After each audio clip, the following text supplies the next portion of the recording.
Welcome back to the Restaurant Technology Guys podcast. I thank everyone out there for joining us. As I say each and every time, I know you guys got lots of choices, so thanks for hanging with us. Today, today I am joined by somebody that I very much admire in the restaurant industry, restaurant tech industry. He's for me one of those people I love to bounce ideas off of. I'm gonna let him talk about himself here for just a second. But Derek is he works for a brand called Groucho's Deli out of the Southeast. But Derek, why don't you introduce yourself a little bit to our listeners? Who is Derek? What does he get to do for a living? And then we can talk a little bit about what Groucho's is and why it's such a special place in so many people's hearts that experience it on a weekly basis. Thanks for having me on, Jeremy. It's great to be here. So I am Deric Rosenbaum. I am currently the president and resident CTO of Groucho's Deli. Groucho's is an 83-year-old brand based out of Columbia, South Carolina, founded by Harold Groucho Miller, who moved here from Philadelphia, smoked a cigar, had a mustache, a brass sense of humor, and people from Columbia immediately started associating him with Groucho's March from the vaudeville era, and the name stuck. And so in 1942, we rebranded from Miller's Delicatessen to Groucho's Delicatessen. And here we are 83 years later. My partner and CEO of Groucho's is Bruce Miller. So he is the third generation family member. His son is now actually a franchisee in the low country of South Carolina. So everything's still pretty much in the family. They call me the adopted brother, but technically not blood. My story with Groucho's, so as I said, Bruce is my business partner, and he and I were fishing buddies, hanging out buddies, having beer buddies, all the things.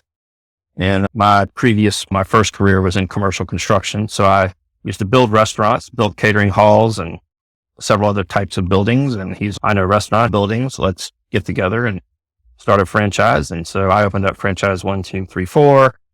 We got it up to 8. I was still at that point I did both for a little while and quickly realized I got to pick a career. So I went with the restaurant business, and I've learned every facet of it, from the accounting to inventory to management to staffing, labor, all the things, customer service relations. And we got up to about 10 units. We opened up our own central commissary. We had our own trucks, delivery, learned that side of the business. I wanted to understand, I don't believe in half measures. They're all in or I'm all out. So I wanted to learn every part of our business. So we ran that for many years and then flipped that over to a national large broadline distributor. We now control it, but we don't touch it. Fast forward to where we are today. We are a 30-unit chain. Again, we're in the Carolinas and Georgia. We are a very controlled growth chain. We're not looking to open 100 units a year. That's just not who we are.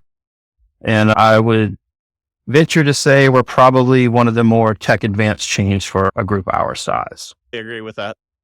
Technology is my wheelhouse, is where I live, but I also bring the world of the reality of operations and how does all of this work together in a macro sphere, and how does it impact customer experience, user experience, staff experience. And so that's the perspective I take in most of our vetting processes and undertakings. So I love in short, that's who I am today. I'm also a girl dad of 2 girls and happily married for 24 years.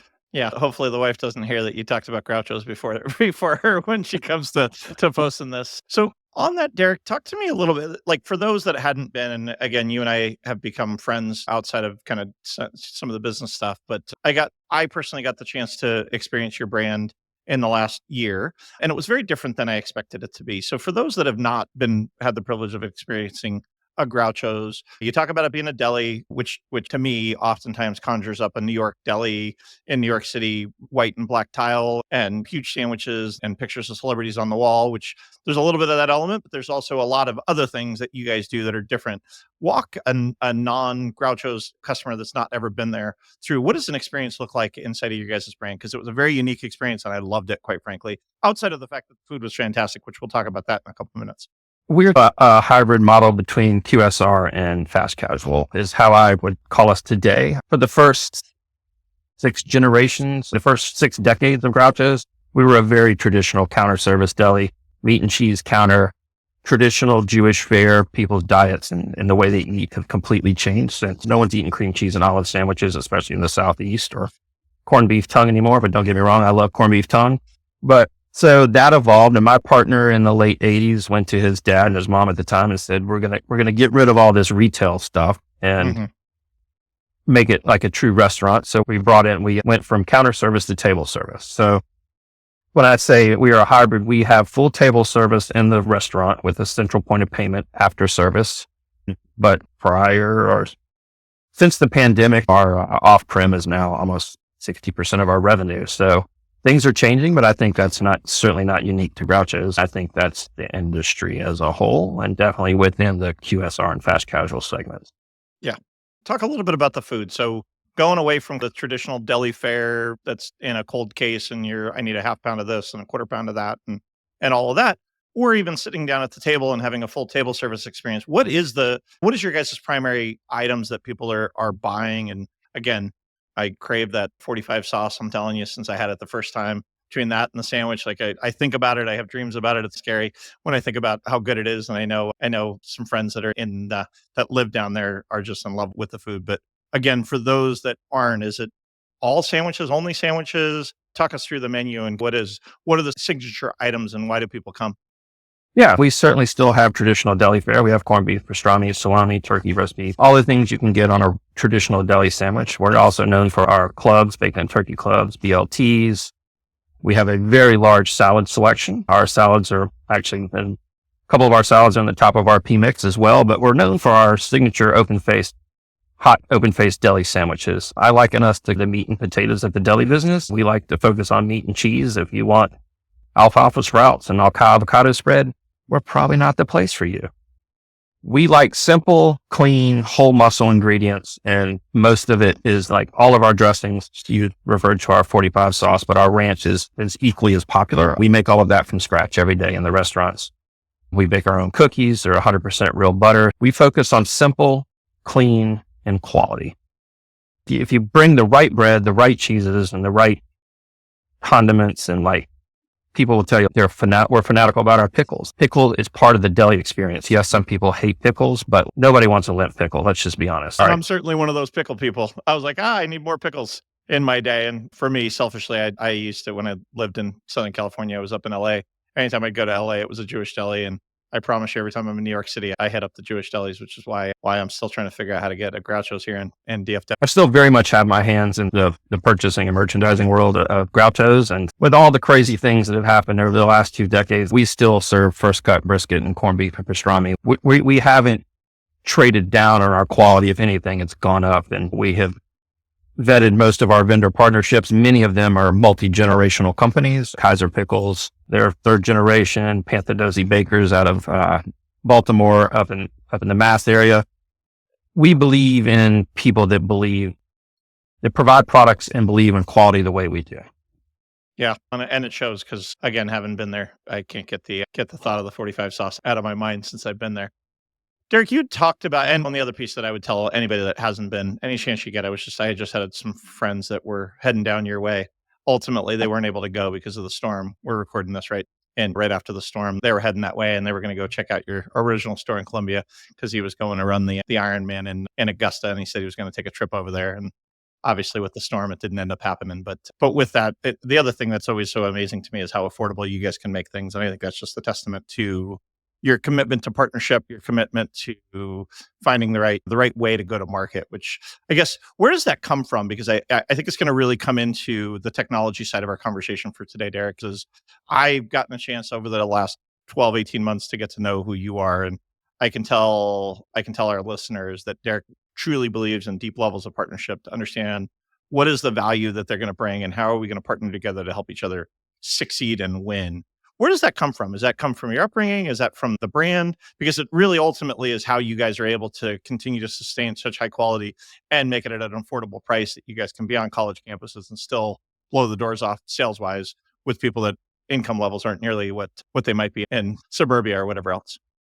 I think it comes from our legacy ultimately, and I have the privilege of upholding this legacy. I have a commitment to Harold Groucho Miller, his son, my business partner, and to the 4 generations of customers that eat with us. So sure, we could go out and find some rolled turkey product and save $2 a pound and make a little more money, but what's the longevity in that?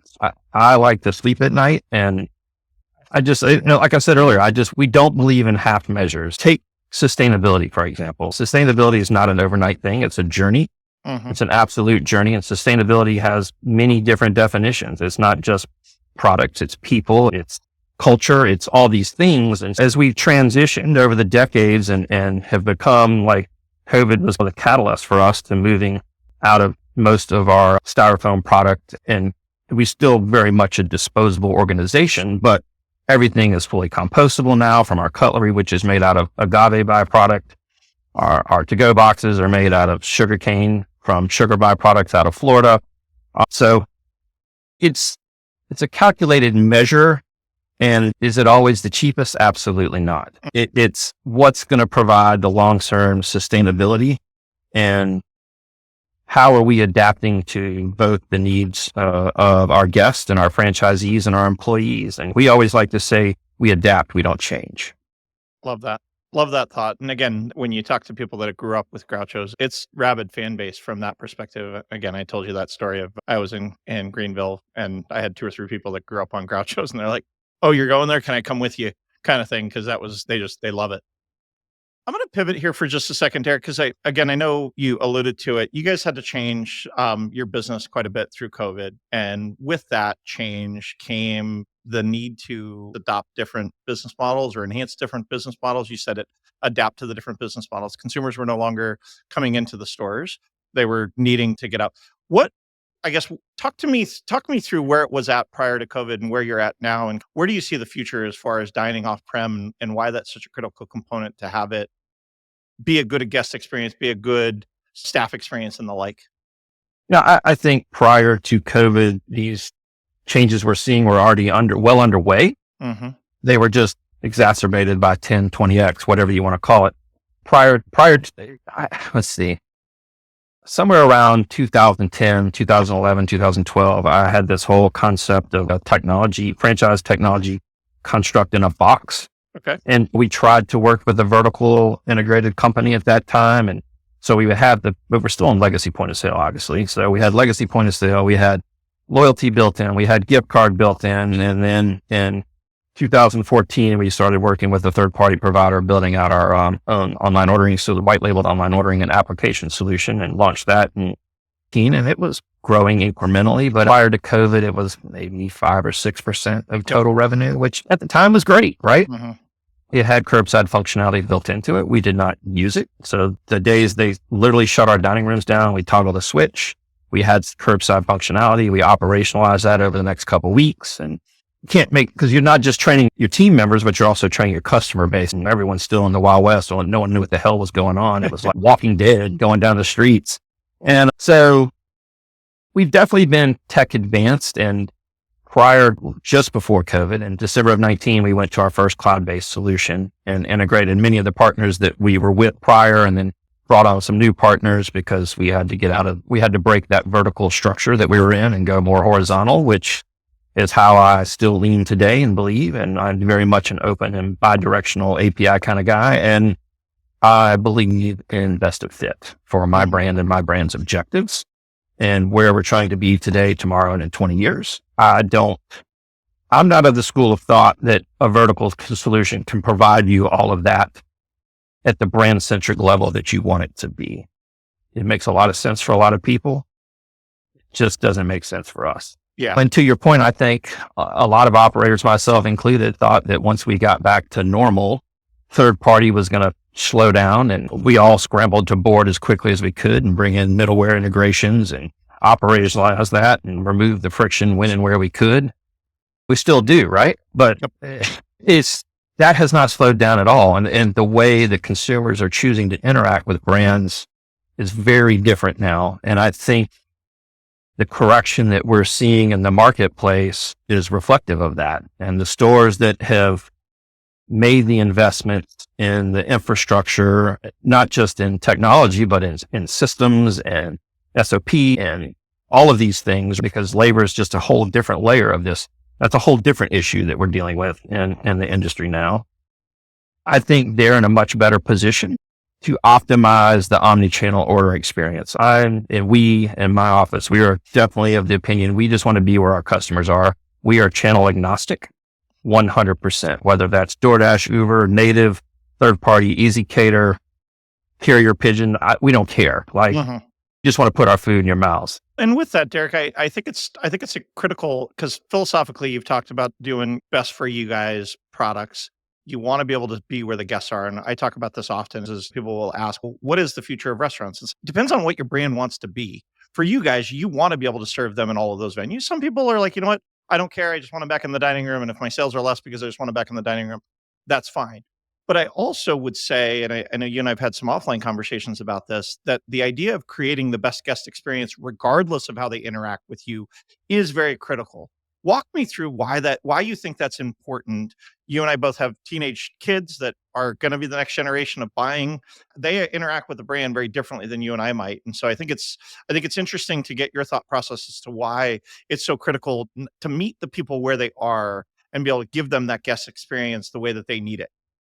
Like you said, my children are 15 and 23, and one is 100% digitally native, and one is like right on the cusp, but basically digital native. And to them and their friends and their peer groups, ordering online is completely second nature. They think nothing of it. They don't associate the cost of convenience at all, like at all. It's not a consideration to them. So thinking of third party is something that you have to do, I think is the wrong approach. I mean, especially early on in COVID, a lot of people are like, once it leaves my door, it's not my problem. That's not true.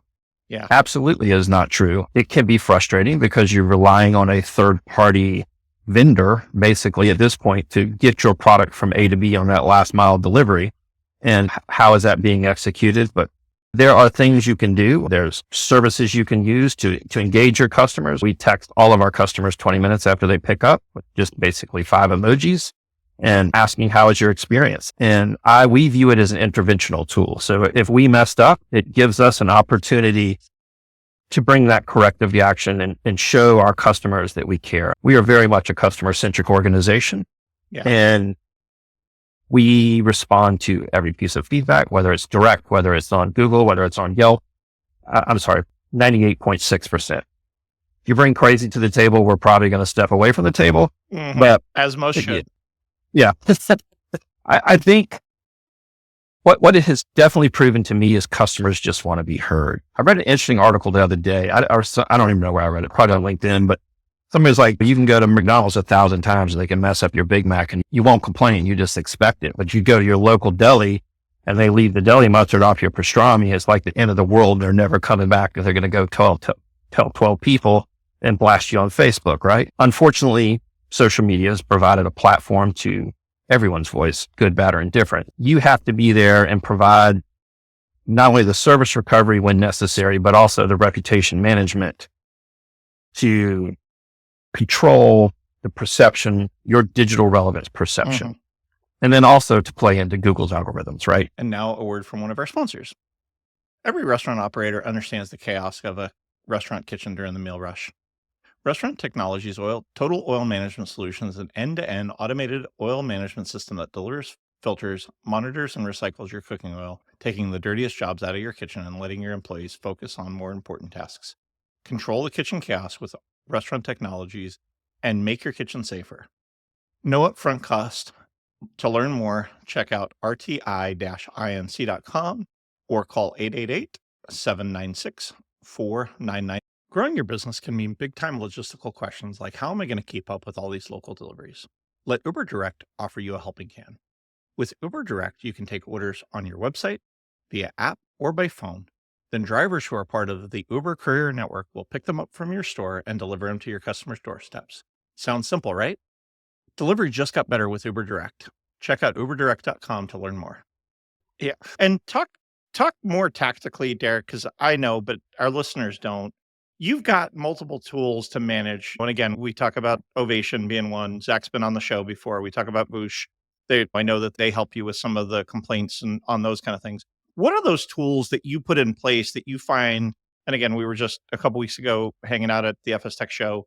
And I know that there's a lot of people that you were talking to that hadn't implemented. There are brands that are 5 times the size of you guys that hadn't implemented a lot of these solutions and really are hurting because of it. And I think it's a testament to what you guys invest in is making sure that customers getting what they deserve and getting the product that they want. But what are some of those tactical tools and how do you see them making a difference? Again, you can start with Ovation and then go through some of the other pieces because I think you guys have such a fantastic tech stack that does allow you guys to pivot, does allow you guys to change, does allow you guys to engage with the guests where they are. If they're in the dining room, it's one conversation. If they're online, it's another conversation. If they're from third party, it's a different conversation. But you guys you spend so much time to make sure the guests are getting what they need. Talk me through some of the tactical tools that you guys use that help you get there.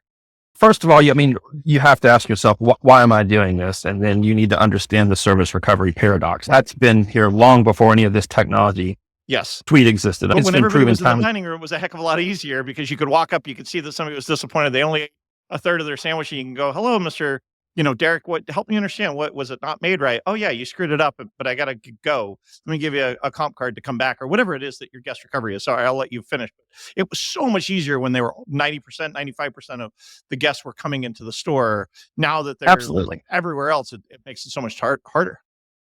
Yeah, it is basically a digital table touch is what it is. We just happen to be able to do it at scale with technology. It's harder for an independent operator because you're dealing with everything going on in your store, and then you're going to sit down at night and do all this service recovery, and it's overwhelming, right? I think that's where the advantage of a franchise or a larger corporate entity can aid, because we can focus on those team members on our team can focus on those components, and then operations can address the operational insights or the sentiment analysis that we're getting from these tools. So yes, we use Ovation for direct feedback, or interventional feedback, as I like to call it, through our own native solutions, through order online, through in-store receipt messaging, QR codes. The vast majority of our feedback from Ovation comes from our native digital ordering solution, because it's fully automated. It's a text, it's 5 emojis, it's quick. Mm-hmm. And it starts a process, and we can provide that service recovery through that tool via texting, and then offers within the tool if we need them. But by and large, most people just want to be heard. They just want to be acknowledged. And if we really messed up, we're going to take care of you. We're going to refund your money. If you were missing a incremental sale item, like a brownie wasn't in your order, it's a quick, easy fix. We could refund it right then, right there. Mm-hmm. Provide some loyalty points to you and engage you back, and you can see how the service recovery paradox works. We do the same thing with Marquis on our third-party sides, not third-party, but online sides. So Yelp, TripAdvisor, Google, they have what they call an AI HI review response. It's using artificial intelligence and human intelligence, and I also layer in hospitality intelligence, because you need that to know how to engage customers. We have automated most of those types of reviews. We still see them. For a long time, we approved them while we were getting comfortable with the AI HI combination and learning that. And then still the 1 and 2 star reviews come directly to us. We can intervene more quickly. Yep. Knock on wood, they're limited. If you take just those two components together, Ovation is also what I call a 5-star review generator. So if you leave us the best emoji, we're going to push you to Google or to Yelp or TripAdvisor or wherever it is. It should probably be pushing to Google or Yelp, because those are the big boys. Google owns 80% of the review space. So we've bumped our score ratings up within Google, which also increases your relevance within Google. Where do you place when you type sandwiches near me? You want to be in that top 3, right? Top 5 for sure. Definitely not on the second page. All of these, there's no one thing. It's recency, it's relevance, it's velocity of reviews. All of these things contribute to your digital relevance. And then customers, if a new customer is shopping for whatever, I want Jeremy's salad bowl, you need to come up first. And then when you do mess up, they want to see that you actually engage with that customer and have addressed that. And there's nothing wrong with that being in a public forum. Yep. In and of itself, hospitality is human derived, and humans are fallible, period. End of story. We are not robots. We are not perfect. We make mistakes. People have bad days, and just customers have bad days. We have bad days. I think it's showing ultimately that you care, and we see it time and time again. People will come in real hot on a piece of feedback, and you can take it down really quick by just listening. It's the same with a human conversation, right? We use Voosh for third party. So Uber, DoorDash, Grubhub feedback stuff. It's a different customer base for sure. Absolutely it is. I think rightfully expectations are a little different when you order from a third party provider. When we order at home, my expectations certainly aren't the same as when I go into the restaurant. Granted, I am certainly biased, but These tools allow us to do this reputation management, service recovery at scale with a limited amount of people. And I find If you had a so few team doing people, that, this is back to your point of doing the right thing. I find so few people don't do these things, and then they turn around 6 months from now and go, "Why are my sales down?" Because they haven't taken care of the guests. The world has changed and moved on, and without implementing some system, and that system could be, to your point, at scale, you need more than just somebody sitting there looking at the reviews and responding to them manually. You've gotten to a place where you're automating much of that. But I think all too often people go, "Oh, we're great. We don't need any of this. Let me just keep doing our thing." And at the end of the day, you do have some crazies, but more and more of the digital native consumers continue to come into your brands. And if you're not meeting them where they need to be and hearing their feedback, Rev was on the show recently. It hasn't posted yet, but he had talked about his hamburger chain in New York City, and somebody had missed something. Back to your humans are fallible, and he told the story of somebody using table salt instead of kosher salt to salt fries. And yep, their reviews showed that there was a problem, that they kept getting the salty fry review. You probably have heard this story, but for our listeners, that's a piece of critical feedback that says something's wrong at that store that you've got to fix. Not only do you need to recover that guest, but there may be an operational problem. There may be an ingredient problem. There may be some kind of problem internal to the brand. And without hearing and seeing that, it's almost impossible, especially when you get beyond one or two stores. yeah, it's hard to identify that with like anecdotal knowledge, right? If you take these tools and they all have sentiment analysis and measurement capabilities built within them, it's taking all the direct Ovation, for example, takes all your direct feedback, all your online feedback, and puts that into one sentiment tool. And then we measure across 9 major categories, and each one has, I don't know, 3 or 4 subcategories: speed, accuracy, service, cleanliness, food, but whatever. I don't know all off the top of my head. And then it heat maps the entire chain by store across those things. Every Monday morning, my operations team goes straight to that heat map. We look at a word cloud analysis to identify, okay, is there some sort of systemic problem here across the chain, or is this isolated to a certain unit? So then we can benchmark a unit to the chain. And then we can dig in and figure out, okay, something's wrong with X, Y, Z. Is it an employee? Is it a product issue? Is it a storage issue? Is it a rotation issue?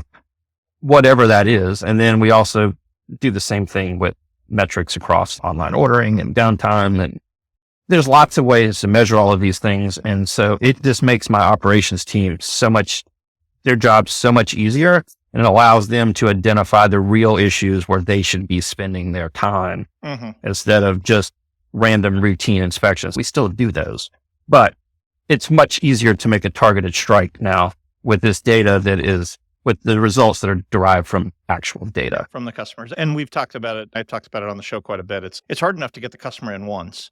You need to get them to become a regular. And if you can't get them to become a regular, it makes it really challenging. And if they are a regular and then you mess them up and you can't recover it, it's a huge deal. And ultimately, I'm sure you guys have some kind of statistics about what lifetime values are for customers, but it's pretty high in a high frequency type brand like yourself, where you could have a Groucho's Deli sandwich twice a week if you were so inclined. And losing that customer potentially could be really hard for one of the stores if you aren't. Yeah. For us, we focus downly on retention. Like we do new guest acquisition, but we focus 10 times the effort into guest retention. And the results are proven data driven. We are a partner with Vicky, and they're our CDP tool. So we measure everything 6 ways from Sunday. You can't prove what you can't measure, right? With Vicky, we have, and the cumulative effect, and I'll show you this graph when we're offline because I've actually measured it, and with all the incremental things that we've done to improve over the last 5 years. And again, everything's incremental. You can't do it at one time. You have to start with the big rocks and work your way down. But currently, we were rocking like a 46% guest habituality rate, which is unheard of. That's insane in our industry. Unless your name's Starbucks, maybe, or Dunkin' Donuts, right? Which is a very different experience. It's not food. I'm going to flip things away from tech here for just a second, Deric, because we're getting close to the end. Talk to me about you would share with me, and I'd love for you to share with our listeners, what's your favorite 3 items, or what's your family to eat when they go into Groucho's? Because you guys have some pretty special products, and having looked through the menu, had somebody not walked me through it, it was one of those things that I'm like, oh, I'll take one of each because at the end of the day, they all look so good. Give Right. our listeners that might be going to a Groucho's for the first time in the next 6 months, what are the one or two items that you say, you know what, if you've never been, these are the two things that you need to have? And maybe you can even tell the story that you told me when we were at FS Tech of that guest that said, I can't Oh, order anything different. we'll start with that sandwich because it's hands down our most popular. It's 20+% of our That's revenue comes crazy. from this one sandwich. So it's an STP dipper. Our dipper sandwiches were invented during the 60s during the space race. So they represent like a space capsule getting dunked into the 45 sauce.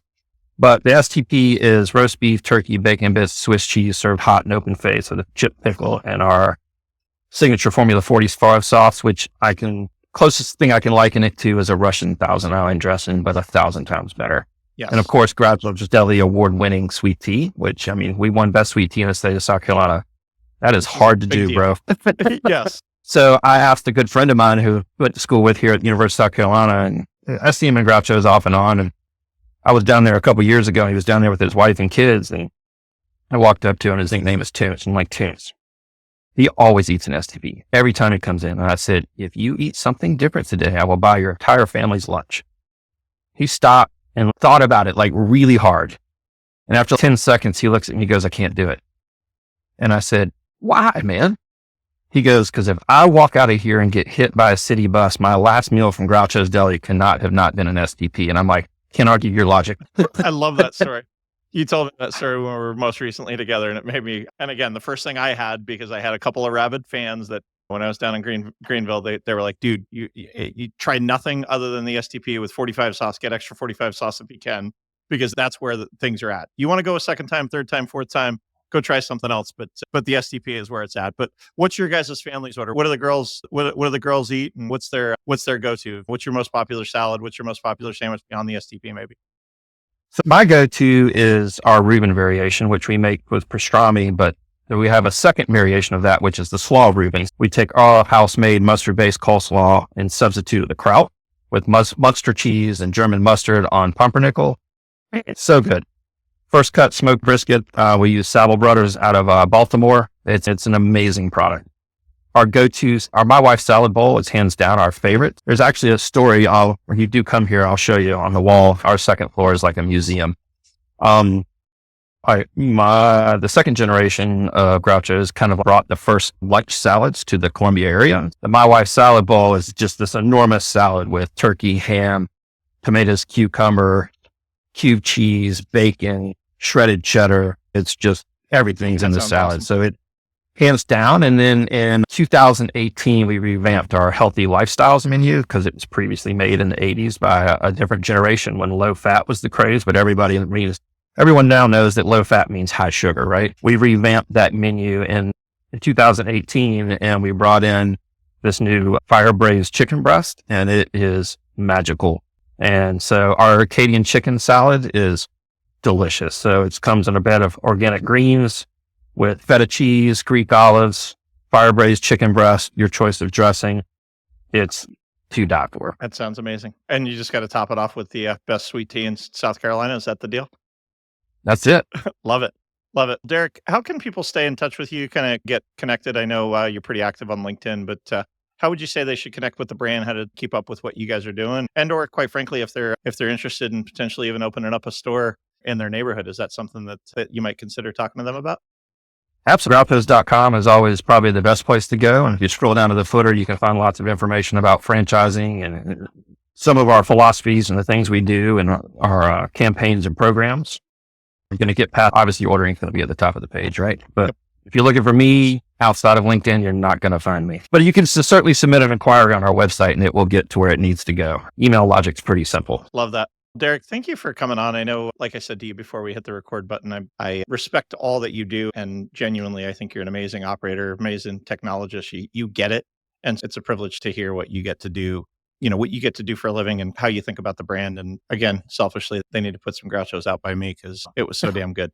To our listeners, guys, thank you guys for hanging out. Like we said at the beginning, make it a great day.